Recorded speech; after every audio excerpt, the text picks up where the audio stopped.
The veil was an essential accessory for all women in ancient Greece.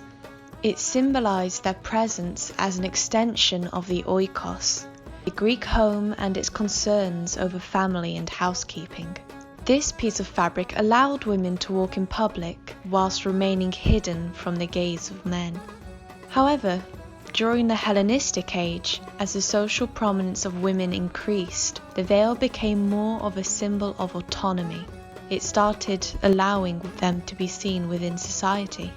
Even queen consorts were subjugated to certain ideals. Queen Berenice II also wore a veil, a symbol of modesty that, by being seen to choose to wear it, became an article of power. To see the greatest woman in Ptolemy III's Egypt don a veil gave her own subtle power of influence over the women of Egypt.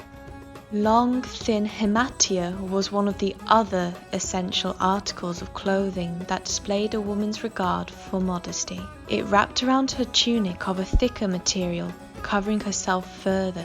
Naturally, high-class women looked to Berenice as the paragon of modesty and virtue, and so she had to wear the proper mix of garments. As queen, she would have had access to the best clothing materials. The Nicephorus statue's hemation reveals the access of luxurious materials around this time. It has an unusual texture, dissimilar to wool or linen. Instead, she flaunts an exotic pleated silk, a clear indication of her wealth and that same regard for proper dressing. Through this statue, we can imagine how Berenice would have influenced other women to imitate her preferences towards style.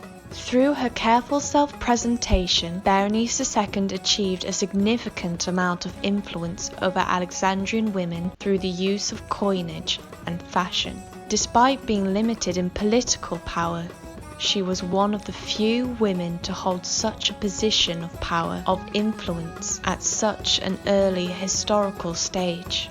In this aspect, she was very much a product of her time.